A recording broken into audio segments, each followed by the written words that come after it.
slideshow. It's a demo version only, and you can have full lessons as a teacher. You can have self-guided lessons.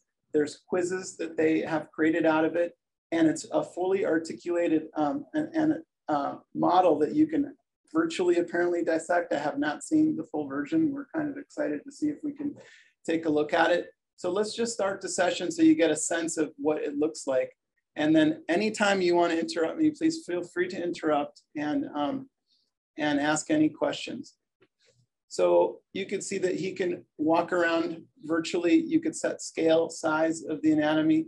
And when you are inside of here, go and peek inside of the skeleton if you want, into the skull. So it kind of virtually dissects it, but it'll create a kind of a cut plane out of it. So it's very good for seeing anatomy. Now let's look at a femur near the hip where people can break their bones from falling on ladders. Yes, on the ladders. Let's see that femur. Yeah, bend down so you can see femurs over there. That's where he broke it. Oh! So anyway. How do you interact with it? You can touch it? So there are lessons that we haven't seen yet when it'll go into a prone position. And then you can, so right now go to the next one. All right. And so right now it'll just go and show you the different systems. But in the lessons, it becomes an articulated model, and some of our animations and some of them are dissection exercises. Right. And some of them are quizzes. That's the thing that's been a little frustrating with the company, is we haven't been able to see a full version of this, which we're like, come on, show us. But if he reaches, I mean, he can reach out and like touch the pec muscle, the chest muscle. Yeah. I'm assuming he touches that. I mean, he doesn't do anything, but you can touch that with your finger. Yeah. Yeah. Just for fun. And I think in the full version, you can isolate different muscle groups. Yeah. Yeah. We're not quite sure yet, but yes, it's supposedly a full dissection suite, and parts of it where you can open and examine parts of the peel off the deltoid, yes. and look into the rotator cuff. Yes. What is the gentleman that you pointed us toward that's in physiology? Because he was asking if that we could do articulated animations with parts of the anatomy and things like that. Oh, sorry. Okay. But anyway, there's a gentleman in physiology that came and asked the question, can we make the skeletal systems articulate so we understand how they move? Yes. And I believe the answer is yes. I haven't seen the software, but I think, yes, it is possible. And I think they're also working on the ability to introduce pathogens into the systems, right? So that you can essentially see the effects of those pathogens like over time, and to replay certain experiences that you might have with, examining different kinds of pathogens. Something you can't do in a cadaver lab, because once it's done, you could put it in a situation where you could externally rotate and valgus somebody's knee and tear their ACL. You could That's do a right. mechanism where you turn it and you see when that force is applied, That's you'll right. see the ACL tear off the tibial plateau. Yep. And then reset it to the next. And then reset it. Yeah, oh, fixed. Now let's go look at the MCL. Yeah, right. Yeah. So I believe this is a prone position, and from what I've heard, you can put it into these modes where you can ask the model to basically be available for dissection. And I think one thing Steve and I were fascinated by thinking about is, if you think about how many anatomical cadavers are bought each year and who could potentially benefit from having these digital ones available, the cost difference might be, advantageous to just get headsets to do this instead of the real cadavers, which are costly, and maybe only medical students really need those, or to a limited degree nursing programs where they really need to have access to the physical cadaver to learn how to do things like suturing or tissue removal, things like that. But if we just need to learn about anatomy and learn how it works, we can do this virtually. Right. Like our students. And also, as the features of the application improve, there will be annotations and discussions and being able to pinpoint and put notations and possibly small videos or other vignettes to, give further explanation about body parts and functionality. And some indigenous students may have an issue with Yes. touching not a live body, a dead body, Cadaver. cadaver. Yeah. Just being in the room, just being in the room. Yeah. Our students saw the brachial plexus just 2 days ago live on a cadaver, and their like eyes like lit up. Like, well, now that makes sense. That's why when you have a stinger in your shoulder, why? Because it connects to this. So if you could see that, it'd be the same as seeing it on a cadaver. If you could really get that interaction, you could still see that, and you would be mobile. We're sharing lab space. We're paying at the PBC. We're paying all kinds of money to share space, and we don't even really get full access to it. Now you have full access whenever you want it. Whenever you want. You know, in class, out of class, in lab. I mean, it just sounds great.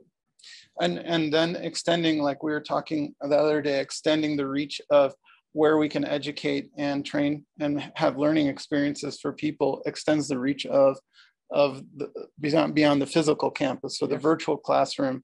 And if it's something that we can do, especially when the headsets come down in price, then it extends our ability to teach all this curriculum without having the physical classrooms. Right. And I really see it as an incredible potential too. What's your view, Deirdre? What's your casual view of what we're showing you? So I'm thinking, I'm wanting to have the body move. Like, how do you move it? Like, can you make the arms move? Can you put it in like kind of watch, you know, walking gait or a twisting motion, or like? Not in the free demo, but you can do it when you have the full working software. Right now, it's kind of like a very limited demo. But yes, in other words, you want to put the cadavers in motion, and you want to be able to see articulation or see systems functioning, right? Snap a bone. Snap a bone, yeah. So you see the muscles fire during a gait process, the glute yeah, and the quad, and the hamstring, especially in a biomechanics class. Here, for what I'm hearing is that you could really see the muscles move. You could see the muscles shorten, eccentrically lengthen. Yeah. And you can, when you're trying to teach somebody about biomechanics, you're going to really see those movements.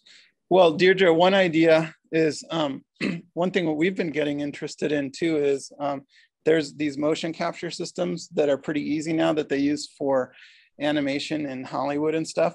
And so basically you buy a high quality anatomical model, and then you can then do the articulated animations from a live actor, record those, and then you'd have these animations. You want to show her the 3D application. If you quit out of this, there is a 3D viewer, and there is motion animations in there that you could check out. But so an idea I've been thinking about a lot is avatars. And I don't know if you guys have gotten this a lot, but avatars are something that we think are communication tools, but they're also ways to portray complex information through movement, gesture, and speech.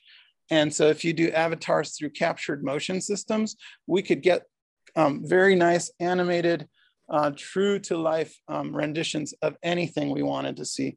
So we can animate a skeleton walking, jumping, articulating anything we want, and we could put it into this environment.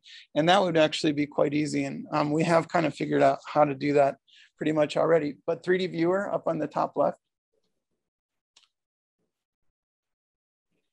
So there should be some models in here that you'll see. What does that say? And what they're doing is they're stereo capturing some things, and then they're just animating some things. But show her like the pogo stick elephant, just as an example. And then you're going to place it wherever you wish and scale it up a little bit more. Maybe put it on in between Steve Burrell and Dan Stoffel here. Bring it over and put it on there. Put it between them on the sofa. Yeah, we'll put it on. Yeah, put it on them.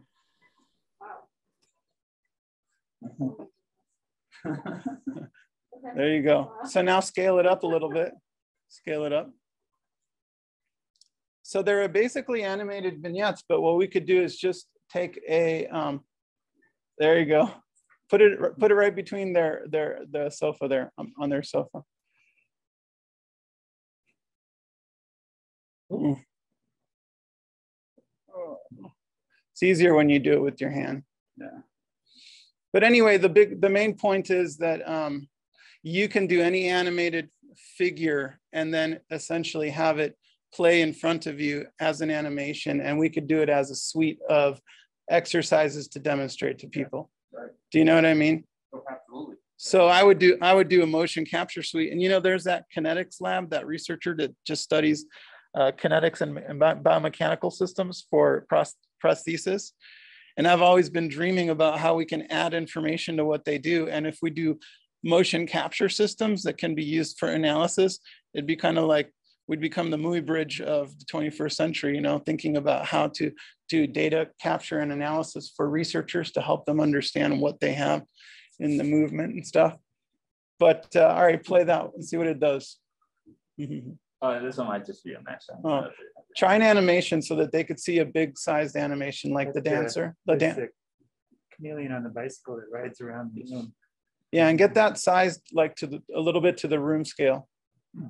And then you'll see. So get that big and then put it on the ground. There you go.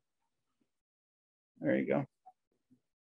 So go a little farther away from it so you can see it. Oh, it's going right through the wall. That is really funny. Look at that. So I guess the answer is, Deirdre, yes, we could do things like that quite easily. And I would love to do development of things like that.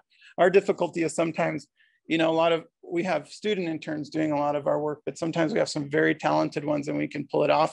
But we could give you an example of that if you wanted us to build something with a skeleton and animate it or articulate it, and we can show it to you in AR. Want to have Glenn try the headset? You guys want to try the headset here? Okay, so can you give him a demonstration of, can you show him how to get onto the headset? Yeah. So any questions that you guys have or comments? I'd be curious to hear what your feedback on yeah. So how does this usually work? So let's say we have 50 students in a class. Yeah. How does everybody get to experience this? Do you buy 5 of these headsets and you do 10 different labs 5 at a time, or I mean, like how does this work? Well, Steve had a notion that we might maybe buy something more like 30 or 40, something in that number, and then we can distribute them and have professors or researchers who are really interested in using these have them to use. So like we were explaining a little earlier, there's a few different strategies for how you can use them. You can have, say, 5 people using them actively at one time and also have a projector like we have in the room. And so they see what other people are seeing. Also, we can have a model where we have enough to cover normal classroom sizes, say 20 to 30, and that we could implement it like that too. So we would essentially help you to develop strategies to use them in classrooms. If you show us what kind of applications you're thinking of, we would kind of help you figure out how best to implement them. Are you thinking more in classroom or research kind of applications? Really in classroom. Am I muted? Okay. Really in classroom, so that, you know, students had the opportunity to maybe, you know, have kind of progressive labs with this type of, you know, well, if this is of interest, generally, I think the thing to do is to connect our faculty with Case Western University's faculty who are actually using this on a daily basis for education. And then, you know, we'll learn from them some best practices, and we would pivot, adapt, adopt, and do what might be necessary to fully realize the potential of it, you know. And I pedagogically, I wouldn't even begin to imagine what the best practice would be, but I'm sure they do because they've been doing this for years. Yeah, well, we had some good experience with the ChemVR one that you guys helped us get going as well. Yeah. And one thing that we did there, for example, is we had an experiential credit. There was a 1 credit class, And that was in addition to their 3 credit. And then what we did is they had scheduled times where students in, I believe, what was it, 20-minute slots came, or 30-minute slots, or 45-minute slots. And we had like 15 or 20 students at a time. They'd go through it, and we could put 300 students per week through that, the way we figured it out. So I think we have some experience. We'd have to see how that software worked, but we could arrange it so that we could, you know, kind of incorporate it into the pedagogical flow of things. So yeah, I'm also imagining a partnership with Klein Library where students could come and go or reserve time in a room to do reinforcement or to review, you know, a lesson or, you know, whatever's necessary, so that students would have access to the technology basically 24/7. that's what's projected. And that's what happened with ChemVR. Yep, they were booking in at Klein. Yeah. And that went fine. Yeah. So, you know, I think if there's interest after today, we can begin to engage other faculties and get a full demo, and, you know, properly done by a faculty member or somebody who understands, you know, the things that you're interested in, right? Yeah. Technologically, this is within our grasp. It's affordable and implementable. So I want us to set aside the cost issue out of our minds and explore this as a greenfield opportunity. I agree. To the extent that, you know, it fits what we want to do. Yeah. Deirdre, I'm able and willing to help figure out how to integrate it pedagogically into your teaching stuff. And we've got some good experience from the VR stuff. So I can show you different examples of what ways we could work with you to implement it into a classroom. So that's one thing we would just work with, you know, eventually. Good, thanks for offering. Yeah. Sure. One thing that, so right now, our applied movement analysis class uses, we started using Dartfish, and what students do is they take video on their phones of students moving, and then they put it into this biomechanical analysis software. And now we've moved to Kinovia, but I could see if both of those systems have some clunkiness to it. And so this might be a real seamless way to maybe do some of those things. So that's kind of what I'm thinking about. Well, from what you're telling me, since you're doing movement analysis, one thing I'd be interested in doing, you know, we can even do kind of a project around this is, like I said, motion capturing from a real humans, those things. We take that movement data and then we just connect it to a 3D skeleton or a model. And then we create little libraries of those skeletons that do that. And then you could see it from every angle, manipulate it, change its speed, etc. Different gaits. Stuff like that. Yeah. And that would be so cool. Wouldn't that be so cool? Yeah. Maybe we'll work on a demonstration of that so that we can show you that and see if that's convincing to you. That sounds cool. Yeah, thank you. Well, we'd encourage you to come over here and try it when you can. We would love to have you over. Yeah, yeah, Steve, I didn't know where AM was, so, but now I do, so yeah. I can read some time. Giovanni's here in the lab a lot, so all the time. You just reach out to him. He'll happy to accommodate you and your colleagues. Oh, that sounds wonderful. I do have to hop off and drive to another meeting. So I'm so glad I got to spend this time with you, and I will be setting up something to go through it with you. We'll reach out to you as well, and would like to follow up with you on this. Thank you, Deirdre. Thank you. Thank you. Bye. Hi, this is Don. I did have one thing to add. The ChemVR project, we do have some research data on effectiveness on student learning, and it did have a very positive effect. And we do have those data. Michelle Miller did that study. And I use the term seam full because there's always going to be seams, but we want to fill them with appropriate connections. Correct. See what they're seeing. Correct. I agree. So you basically see what they're Sorry, I forgot to mention that about the ChemVR data. I think Case has some. They must have some robust stuff. Yeah. They must. Learning outcomes.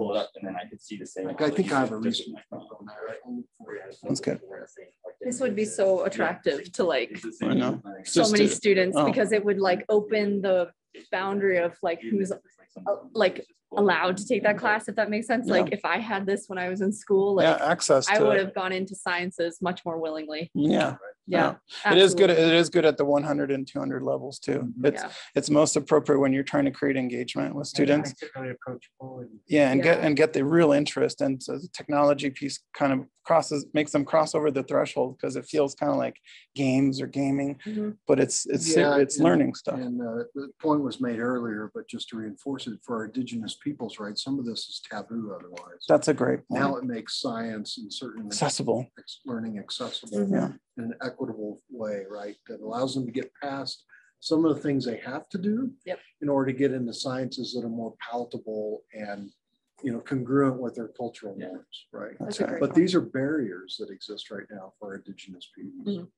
How can I get the demo to Roger Bounds? Should I set up one day just to go to his office and show Well, it to him? show him this recording for one thing and then invite him over. Okay. And if I have to buy him lunch, I'll do that too. Okay. Okay, Roger? He wasn't here. He wasn't on. I know. Yeah. but that's- Oh, you'll you're get that in the message. recording.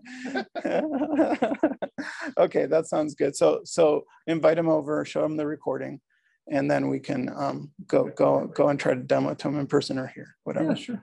But we need to have him buy in It's on it. just a Right? matter of time and opportunity. Okay. He is interested. So Okay, he's just super busy or what? Okay. He's a geek at heart. so. Oh, great. Well, we're all geeks. We love it. So thank you guys. I really appreciate it. And let's work on seeing if we can engage Roger Bounds, invite him. We'll use this recording to kind of circulate it around to show it's a good demo video. And we can see other colleagues who might be interested. He wants about 5 committed colleagues that are going to say yes to this. And so if we're dedicated to this task and we get 5 people who really want to see this through, because sometimes you feel like it's one person who believes technologically in this.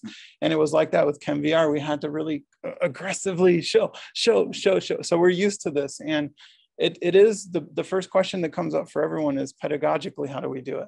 And they get a little bit intimidated sometimes because it's technology. That's why you need to make the technology always accessible and seemingly easy to use. And these are accessible. The way we're showing it here is a little bit tricky, but we really need to make it easy for people so that they think it's a technology that anyone could use, so. All right, well, let's cut the recording. And then I think anyone who wants to keep using it, it's great. And we'll keep using it. Don't worry, you can keep messing around with it. But it's a great tool. I'm so psyched because augmented reality, I've just been waiting for it to get to this point. And